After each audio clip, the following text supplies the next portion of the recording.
রাজধানীতে কথা বলছেন বাণিজ্য প্রতিমন্ত্রী আহসানুল হক টিটু। আমরা সরাসরি যুক্ত হচ্ছি সেখানে।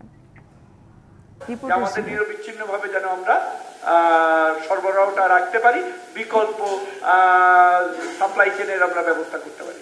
মাননীয় মন্ত্রী, আমার নাম রোকন মাহমুদ, আমি বিজনেস পোস্টে কাজ করি। টিসিবির মাধ্যমে পণ্য বিক্রি, 1 কোটি মানুষকে পণ্য দেওয়া নিঃসন্দেহে একটা বড় অ্যাচিভমেন্ট এই গভর্নমেন্টের, এবং এটাতে বাজারে অনেকটা স্টেবিলিটি আসছে এবং এটা খুবই চ্যালেঞ্জিং। এই চ্যালেঞ্জিং কাজটা এই সরকার করে যাচ্ছে কন্টিনিউ, এটা খুবই একটা প্রশংসনীয় উদ্যোগ। কিন্তু আমি যেহেতু এই সাইটটা কভার করি, আমি জানি, আমি দেখতেছি কন্টিনিউয়াসলি যে প্রতি মাসেই একটা পণ্য দেওয়ার কথা, কিন্তু সেই পণ্যটা, এই মাসের পণ্যটা আগামী মাসের 15 তারিখ পর্যন্ত চলে যাচ্ছে, অনেক সময় দিতে পারতেছে না। ইভেন একেবারে লাস্ট যেটা বলি যে ঈদের আগে অনেক উপজেলায় পণ্য পায়নি, ঈদের আগের যে পণ্যটা সেটা তো পায়নি, ইভেন যে মান্থলি যেটা পাওয়ার কথা সেটাও পায়নি। যেমন একটা উদাহরণ দিই, সেটা হচ্ছে আমার নারায়ণগঞ্জ বাড়ি।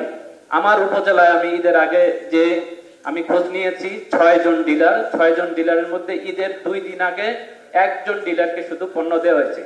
তো মাত্র সেটা হচ্ছে যে 1000 বা 1200 লোকের, পুরা উপজেলা এরকম। নরসিংদী জেলাও আমি একটু খোঁজ নিয়েছি, এরকম অনেক উপজেলায় পাইনি।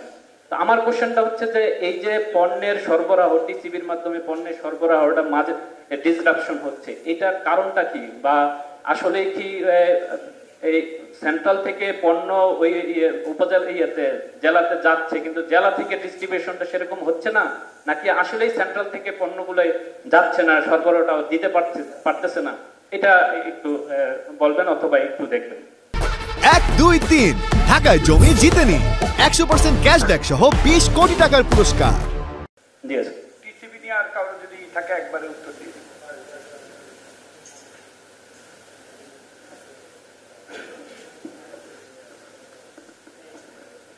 টিসিবি নিয়ে না, আচ্ছা টিসিবির এটা বলি।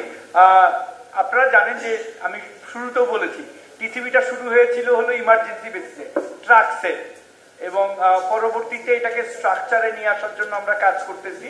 আমাদের নিজস্ব কোনো গুদাম ছিল না।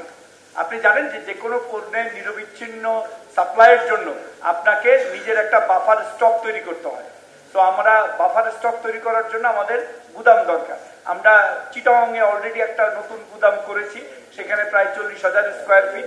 বিভাগীয় পর্যায়ে আমরা গুদাম করছি, এখনো কমপ্লিট হয়নি। তো আমরা ইনশাল্লাহ চেষ্টা করব যে অতি দ্রুত সময়ের মধ্যে আমরা যেন বাফার স্টকটা তৈরি করতে পারি। 1 মাসের বা 2 মাসের বাফার স্টক আমাদের হাতে থাকলে আমরা তখন নিশ্চিতভাবে বলতে পারবো যে একই সময় যাবে। এটা হলো একটা কারণ।